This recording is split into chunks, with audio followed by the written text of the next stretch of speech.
Sabay-sabay natin alamin ang mga kaganapan na nangyayari sa ating bansa.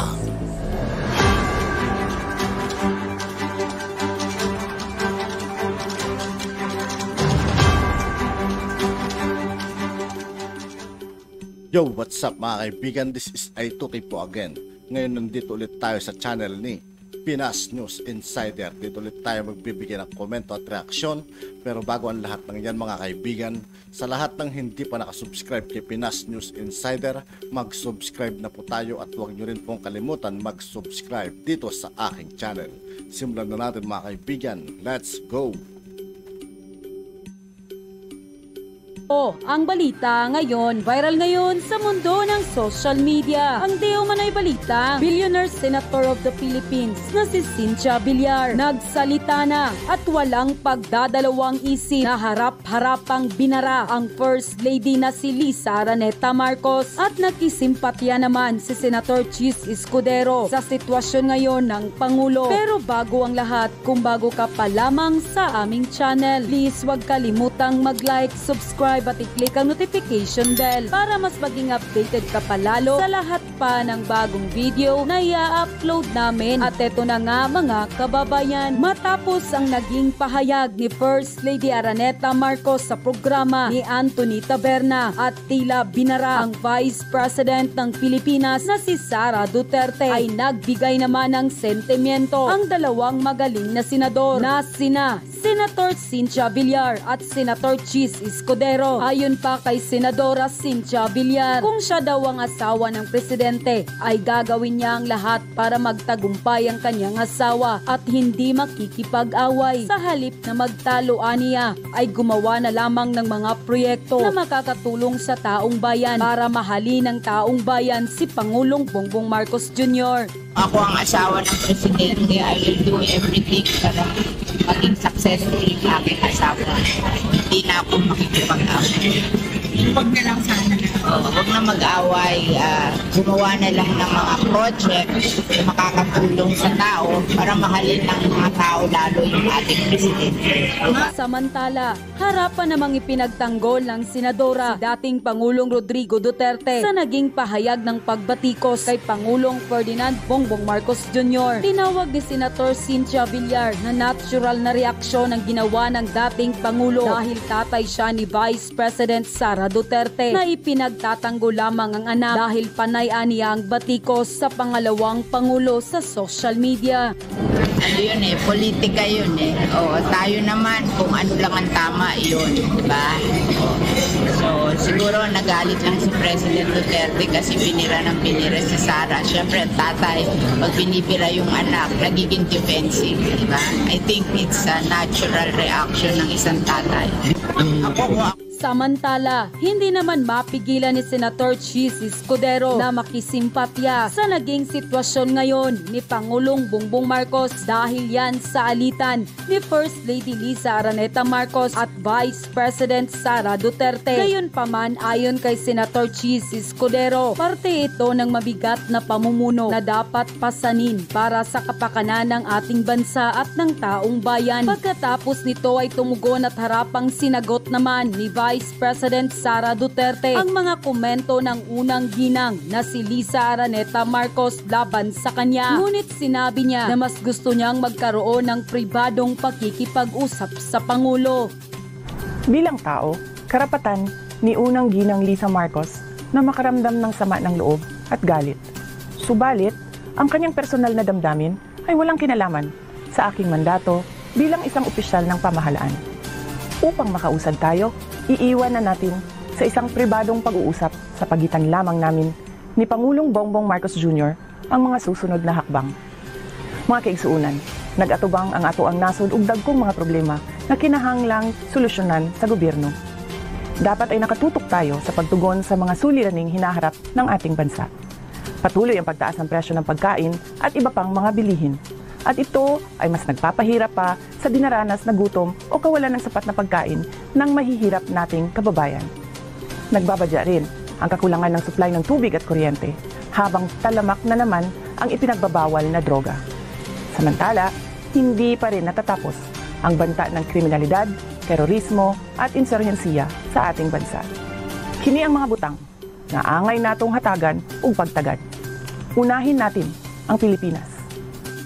Gayunpaman, inihayag ng Pangulo na ang Vice Presidente ay mananatili sa kanyang posisyon bilang kalihim ng kagawaran ng edukasyon sa kabila ng panawagan na bumaba ito sa kanyang pwesto. Samantala, matapos ang balitang ito ay hindi naman mapigilan ng marami sa ating mga kababayan na magbigay ng kanilang hinaing at komento sa mundo ng social media. At ayon pa sa kanila, Inday Sara, huwag kang magtiwala sa banayan at mga Alipores, magtrabaho ka lang. Huwag kang mag-resign. Sila ang losers, not you. We love your performance. Sila busy sa pagnanakaw. Period. Bakit kaya sa Pinas hindi asikasuhin ang problema ng Pilipinas kaysa parang taga-palengke na nag-aaway, nagsisiraan? Parang akala magaling sila sa isa, sinsisiraan ang iba para makuha ang gusto nila. Kaya no wonder wala pag-asenso kasi ang inaatupag ninyo puro chismis, puro paninira sa bawat isa. Naisip ko tuloy, may pinag-aralan ba talaga kayo or just pretending? Talagang walang laman ang utak. Sa tingin ba ninyo nakakatulong ang ginagawa ninyo? Gising na kayo mga tao sa Pilipinas. Maawa kayo sa mga susunod na generation. Tama naman si Miss Cynthia Villar. Okay lang kung maging maarte, pero yung makipag-away sa social media ay gawin na lang ang tama para sa mga Pilipino. Dapat inuuna niya ang kalusugan ni Bongbong Marcos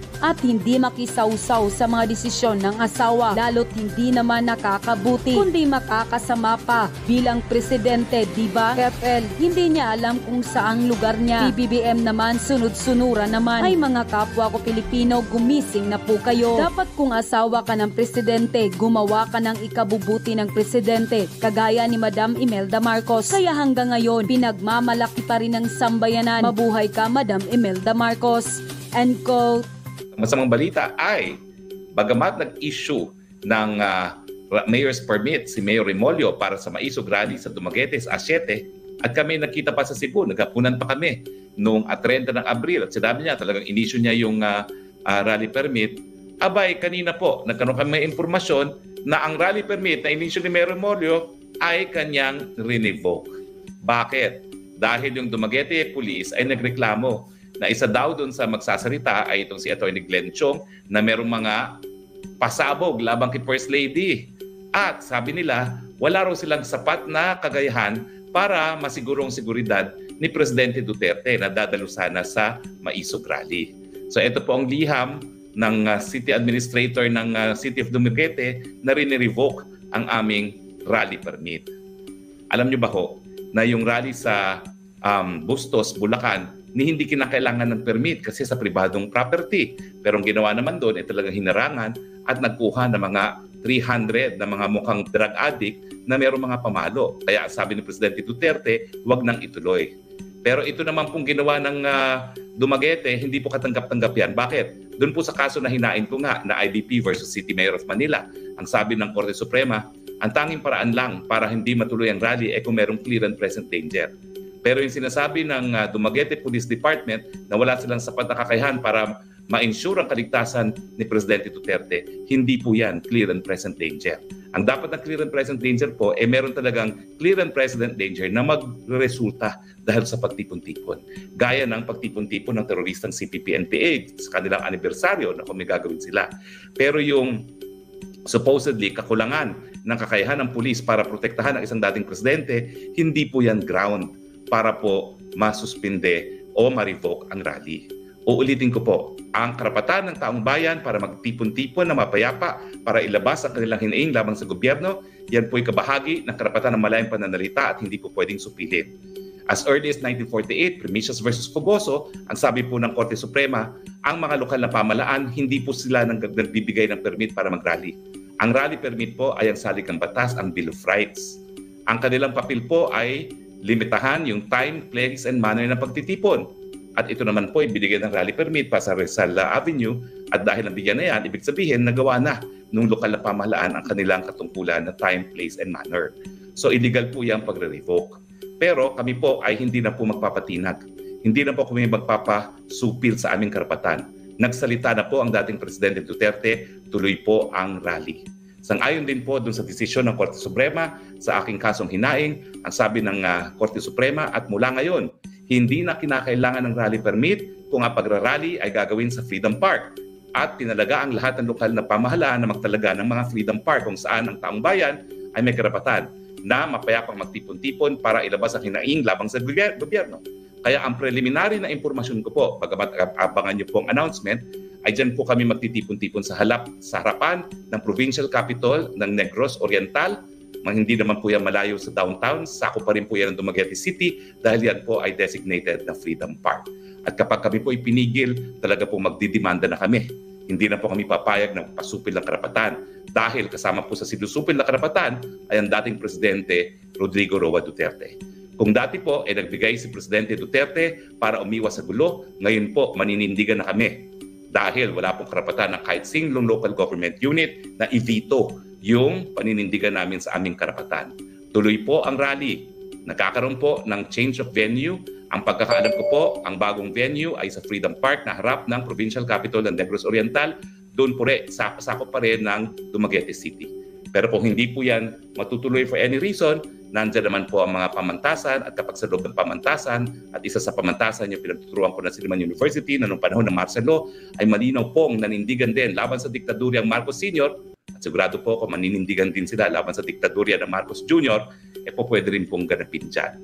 So magantay lang po tayo ng anunsyo kasi sigurado ko na bagamat may karapatan tayo magtipon-tipon sa Freedom Park dyan sa harapan ng Negros Oriental, baka naman pigilan nila ang kuryente, pigilan nila ang sound system, pero hindi na po tayo magpapatinag. Miski wala pong sound system, miski wala pong ilaw, magtitipon-tipon po kami. Kung kinakailangan tumayo sa tuktok ng jeepney para entablado, gagawin po namin yan. Dahil ito po ang kauna-unang pagtitipon, matapos po mabigyan ng patutuhanan nung PIDEA agent, yung PIDEA leaks. At ngayon alam na po, kumpirmado na po, napatutuhanan na meron pong ebidensya ang PIDEA 12 years ago na gumamit ng pulburon ang presidente. Yan po ang kanilang sinusupil. Dahil I'm sure, yung mga magsasalita po ngayon, kasama na si Presidente Duterte, ay magkakaroon ng double authentication. Sasabihin po sigurado ako ni Presidente Duterte kung itong PIDEA leaks ang dokumentong ipinakita sa kanya nung siya ay mayor. Dahilan na sinabi niya na pinakitaan siya ng ebidensya ng PIDEA na gumagamit ng pulburon ang ating Presidente Marcos. Yung issue po ng paggamit ng pulburon sa nakalipas na panahon ay importante. Ito po yung impormasyon na nakakaapekto sa buhay ng pang-araw-araw ng taong mga mamamayan dahil kung ikay nang gumamit ng pulburon dati, posible na gumagamit ka pa rin ng pulburon ngayon. At napakadami po mga desisyon na dapat ginagawa sa tamang pag-iisip. Kasama na po dyan yung desisyon kung ikaw ay makikipaggera laban sa China. Kung ito ba ay sang-ayon sa pangnasyonal na interest natin. Dahil kapag ang isipan mo ay apektado ng pulburon, I'm sure wala sa tamang pag-iisip. Hindi po kami papayag na yung desisyon na kung saan posibleng napakaraming Pilipinong mamamatay sa isang gera na wala naman pong magbawagi ngayon, ay gagawin ng isang presidente na may duda kung siya ay nasa tamang pag-iisip. Hindi nga po conclusive yung PIDEA leaks ng ebidensya na siya ay gumagamit ng pinagbabawal na droga, pero ganun pa man, kinakailangan po bigyan ng papasinungalingan ng presidente yan o di naman po kaya ay pasinungalingan niya sa pamamagitan po ng drug test na hair follicle. Pero hindi po katanggap-tanggap na sa ngayon po, nananahimik pa rin ang presidente tungkol dito sa PIDEA leaks. Na-authenticate na po yan, kinakailangan magsalita na po siya at meron tayong karapatan bilang mga mamamayan na masigurado na nasa tamang pag-iisip ang ating presidente. Sa mga ibang bagay naman po, tinatanggi po ngayon ni Defense Secretary Gibo Tridoro yung sinasabi ng Chinese Embassy na mayroon daw new model na kasunduan pagdating po sa West Philippine Sea. Well, kung totoo pong nagsisinungaling ng Chinese Embassy, kinakailangan po hindi lang dinayat. Kinakailangan gumawa ng talagang napakatinding hakbang dahil hindi katanggap-tanggap kung isang foreign government gaya ng China ay magsisinungaling tungkol sa isang pagkasunduan. Kaya nga po ako ay naniniwala na hindi para po magsinungaling ang isang gobyerno na permanent member ng Security Council ng United Nations na may ganyang kasunduan na tinatawag na new model na di umano ay linabag ng Pangulong Marcos. Itong kasunduan naman po ito, hindi ito pinasok ni Presidente Duterte. Siya mismo ang pumasok sa kasunduan na ito. Kaya nga po ngayon din, kinakailangan malaman natin ang katotohanan. At kung talagang totoong nagsisinungaling ang China, baka dahilan po yan para dapat putulin natin panandalian ang ating diplomatic relations. Pero hindi po mangyayari yan dahil sigurado po ako, hindi para magsinungaling ang bansa na gaya ng China na permanent members ng Security Council ng United Nations sa isang bagay gaya ng kasunduan sa isang teritoryo na pinag-aagawan. Nagpapalusot lang po ang ating mga leaders dahil ayaw nila aminin na baka mas malala ang pinasok nilang kasunduan kaysa sa gentleman's agreement ni Presidente Duterte na status quo lamang. Ngayon po, hindi natin alam kung anong pinasok nila. Pero alam po natin, parang ang kasunduan ay pinag-usapan sa panig ng hukbong sandatahan ng Pilipinas at ng Embahada ng China at may basbas ang Department of National Defense at National Security Council.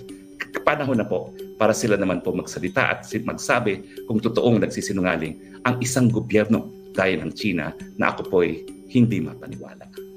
Tignan po natin ang reactions ng ating mga viewers. Kayo ba po ay makikiisa sa amin? Miski wala po kayo sa Dumaguete, tune in po sa ating Spokes Hour dahil may dala-dala po akong video team. Tayo po mismo ay magla-live. Mag-i-interview po tayo doon sa surprise interviewee natin na magsasabi kung yung PDEA Leaks document ay siyagang dokumento na nakita ni dating Presidente Rodrigo Roa Duterte nang siya ay mayor pa. So wag niyo pong mamimiss yan.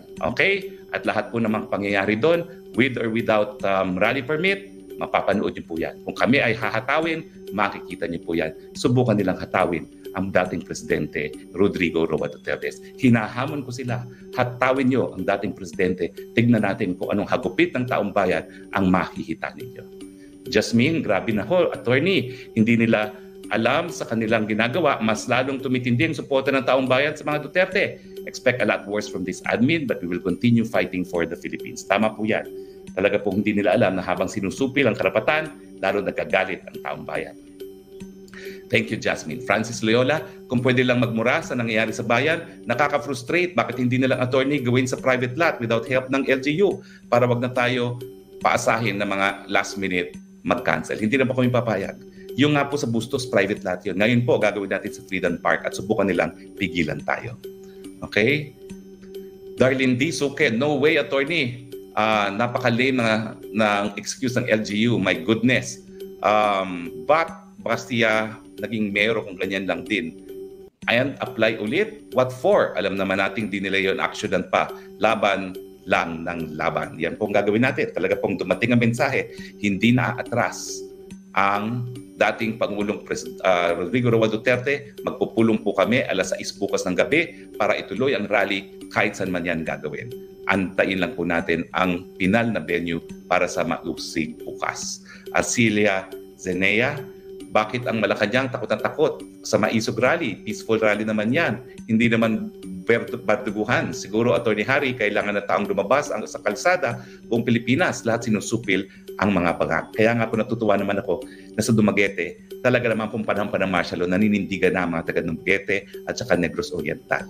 So, samahan niyo po kami, mga kapwa Negrense, mga kapwa, mga taga Dumaguete. Ako po yung nagtuturo sa Siliman, mga estudyante namin sa Siliman, manindigan po tayo. Okay? Maraming salamat sa inyo. Si Ace English, good evening po, attorney, watching from Astana, Kazakhstan. Wow, God bless you po and more power. Papunta po ako dyan. So, pero sa Almaty po ako pupunta. Sa Mayo 23 po ang dating ko dyan sa Kazakhstan. Sana nga makamit ako ng mga Pilipino dyan sa Kazakhstan. Okay? Menandro Manalangsang. Aabot dun yan sa tamang panahon sa pag-aklas pati ng mga military at pulis. Salamat po, Menandro. Okay? Si Akem, gagawin na yan ni Tambaluslos kung saan malapit ang rally, ipakancel para mapahiya ang maisog. Hindi na po kami papayag. Wala po kami pakailam sa kanila dahil sa saligang batas kami kumukuha ng aming rally permit at hindi sa kanilang mga LGU. Okay? Si Nightbird in Macau, dapat kasi si VP at Amy magsalita na. Bakit kasi tahimik? Naku, tahimik ba ba kung tawad ko doon? Lahat na sinabi nila. Hindi na po tahimik yun. Okay? Si Vicente Esplana. So, attorney, hindi tutuloy ang peace rally. Andito na kami sa Dumaguete para sa maisog. Galing pa kami Cainta, Rizal. Nasa 30 po kaming mga kasama. Tuloy po! Tuloy ang rally! Hindi lang po sa original venue sa Rizal Avenue, antayin nyo po. Pero ang preliminary plano, doon tayo sa Freedom Park, sa harap po ng Kapitolyo ng Negros Oriental. Tuloy po ang maisog. Hindi na nga po tayo magpapasupil. tuloy na tuloy pa rin ang maisog. Hayaan yung i-disperse nila tayo. Hindi na po tayo papayag na masupil. Vicente, malinaw po yan, tuloy. Letty, hindi po kaya ang gentleman's agreement ng admin na ito with China is maging aggressive sa West Philippine Sea para ma-justify ang pagdating na war. Yan po duda ko. Dahil gusto nilang ma-involve ang China, talagang binabariwala nila ang mga kasunduan na nagbunga po sa kapayapaan. Gusto nilang magkagulo para may dahilan ng mga Amerikano na makialam sang-ayon sa MDT, pero mabibigo nga po sila dahil ang mga Amerikano patuloy po ang pag-uusap sa China at hindi po nila inaaway. Helen Magbanwa, nakakahiya. Napahiya ang gobyerno ito dahil sa pahayag ng China. Oo nga po mantakin mo, akusahin na lumalabag sa kasunduan. Okay, maraming salamat Helen. Out and about with the Filipina, ang mayor pala na nagkasela sa rally ay matalik na kaibigan ni Martin Romualdez. Kaya alam na. Well, alam niyo po, alam ko naman, nagbigay po talaga siya ng rally. At nakita pa kami ng April 30. Sabi niya, pinanindigan ko yung rally permit na yan. Pero sumulat na kanyang police colonel, kanyang city police at sinabi nga na hindi raw nila kayang ma-ensure ang safety ni Presidente Duterte na mali po. Dahil sang-ayon po sa desisyon ng IBP versus City Mayor of Manila, ang tanging dahilan para makancel ang rally ay kung merong clear and present danger. Okay, si Kiara Dizon, sana po ay magbabantay sa security nyo kahit walang mga police, kahit mga komuntaan na lang magsisecure sa inyo. Ako po ay isang Kristiyano, kaya ako, God is my shepherd, I shall not want. At dyan pa naman po ang isang Kristiyanong pamantasan sa Liman University. So sigurado po ako maninindigan ang mga profesor at mag-aaral dyan sa Dumaguete, sa Siliman. Ben Tutole, lahat ng mayor na takot sa diktadurya ni Marcos Jr., mag-isip rin kayo kasi hindi habang buhay yung bangag sa Malacanang. Tingin ko nga po kaya sinusupil kasi ang usapin na tama ba ang pag-iisip mo para makipaggera sa China. Henry Paraiso, sana naman yung prayer meeting na yan di dahil sa pansariling interest ng ilan na nakapaligid sa kanya. Tingin ko po hindi dahil ito po tataya na namin ang mga buhay namin sa aming mga paninindigan. Okay? Salvacion Bacunata, Attorney, good PM. Kahit ano naiinis, pwede na siguro mag-People Power 3 dahil halata na ang sinusupil na nila ang karapatan ng mamamahayan. Well, alam niyo po, habang sinusupil nila, talagang ganyan po yan. Lalaki po at talagang magiging mas matindi ang hagupit ng taong bayan. People Power 3 po pwede po mangyari at hindi po yan labag sa saligang batas. Nagkaroon na po ng desisyon ang Korte Suprema. John Ray Datulio, Attorney, good evening. Siguro kailangan po yatang kumilos ang Supreme Court at ipa-remind sa mga opisyalis ng gobyerno ang kalayaan na nasa saligang batas ng Pilipinas. Well, alam na po natin ang sinabi ng Supreme Court. So, tapos na po magbigay ng desisyon ng ating Korte Suprema. Ang importante po ngayon, panindigan natin ang ating mga karapatan. Dahil pag hindi tayo nanindigan, talagang susupilin ang mga karapatan na yan. Reynaldo Sanggalang, so disappointed with the action of Ipe Remolyo in canceling the Maisog Rally. No balls, takot sa Marcos, Araneta, Romualdez, triumvirate dictatorship, no more freedom of expression, martial law na. Well, magulo po ang lokal na politika dyan sa Negros. No? Pero nung April at 30 po na magsama kami ni Mayor, pinanindigan po niya talagang itutuloy ang rally. Pero na-cancel po today ang rally permit. Okay, si Emak, Suke, Dumaguete ang probinsya pa naman namin yan. Huwag na po tayong pumayag. Kung hindi matuloy, pwede ba spokes either mag-Menjola or EDSA na po tayo? Opo, pero ang sinasabi po namin, tutuloy po natin yan. Nagsalita na po ang dating Presidente Rodrigo Roa Duterte, itutuloy ang maisog sa Dumaguete. Okay, si Who is Perfect Not One. Mga kababayan, kung taga Dumaguete, tandaan ninyo po ang mayor nyo sa 2025 elections. Hindi siya karapat-dapat mahalal muli. Well, yan po si Who is Perfect Not One. Okay? Si Nat Bet BT, Attorney, may karapatan po ba makialam ang US Army kung sakaling mag-people power sa bansa? Wala po. Yan po ay paglabag sa ating soberenya kung makikialam ang isang dayuhan sa ating politika. Okay? Tapos si Lin 17, bakit po kaya magdemanda spokes? Masyado na halata ang panunupil ng Marcos admin, ang lakas ng loob ng mga polpol politiko. Well, minsan po hindi na po sa demanda. Tama po ang desisyon ni Presidente Rodrigo Roa Duterte, itutuloy namin. Hatawin nyo na kami kung gusto nyo hatawin, pero hindi na po kami papayag na masupil ang aming karapatan. Vicente Esplana, ano ang ginagawa ng ES ng dating Supreme Court? Mukha lang na bangag na rin. Sinasabi ko lang naman bilang isang Pilipino, base sa aking nararamdaman. Well, karapatan nyo po yan. at huwag kayong papayag na supilin ang iyong karapatan ng malayang pananalita. Kaya nga po tayo nagsuspox hour, kaya tayo binabasa ang inyong mga komento dahil karapatan ninyong marinate sa isang demokrasya. Rosario Vorsats, ang magiging hero na magpapalaya sa atin ay mga magiging testigo ni Maricel Soriano. Laban lang, tuloy-tuloy tayo sa pagtanggal ng ating batas sa konstitusyon. Baka ibig sabihin nyo, magtanggal sa bangag. Anyway, bahala na po. Okay. Job Salazar, kung gusto din ni PBBM na manatili sa pwesto at kaya gusto niyang mag-charter change dahil gusto niyang tanggalin ang terminal term ng Pangulo para tuloy-tuloy sila sa power. Yan po talaga ang pinagsimulan ng maisok. Pagtutog sa charter change dahil alam natin yung charter change makikinabang yung mga nakapwestong mga opisyales. Okay? Mahaba ito. Si Nice Rapadas. Huwag kayong mag-alala. Iilan po ang mga basher niyan. Walang duda na line-up ng mga Duterte mananalo sa 2025 at mananaig sa 2028. Walang duda na si Sara maging Pangulo at malaking kabiguan sampal sa Marcos admin na ang tamis niya ay dahil sa mga Duterte. Yun naman ang totoo. Magagamit. Dapat po ba natin pagkatiwalaan ng taong walang paninindigan at prinsipyo? Kala mo nga bayarang media at bashers napakarami. Iisang barangay lang naman ang katumbas. Maniwala po kayo, pustahan, malalasap nila ang that. Maraming salamat, Nico. Patuloy po ang laban. Okay? Ay, nako, si Ghost. Attorney, tanong lang, may alam ba kayong kaso ang mayor o may illegal na ginagawa? Kasi kung wala, di siya dapat matakot. Well, alam naman po natin ang influensya ng First Lady ng Pilipinas. No? Anyway, wala pong magpapasupil na a second time around. Kaya nga po ang anunsyo ko, tuloy po ang maisog dahil revoke ang rally permit, doon po tayo sa Freedom Park. At nakasaad po yan sa saligang batas. Na po pwede tayong magtipon-tipon na matahimik para ilabas ang kinaing laban sa gobyerno. Marilyn Sahanek, Sir Harry, yung dalawa sa Malacanang, baka mang Romania style ang mag-asawang sobrang pura. Alam naman po tayo, dumarating tayo sa puso, sa panahon na talagang iaalay natin pati ating buhay para sa ilang bayan. Yun nga lang po, hindi tayo magpapakamatay para sa mga dayuhan. Hindi tayo magpapakamatay para sa mga Amerikano, para sa mga Taiwanese. Okay? Para sa inang bayan. Kababayan, kailangan ng pumasok ang mga sundalo kapag sinusupil nila ang taong bayan. Well, yan naman po ang kanilang katungkulan as protector of the people. At yun na nga mga kababayan, ano na?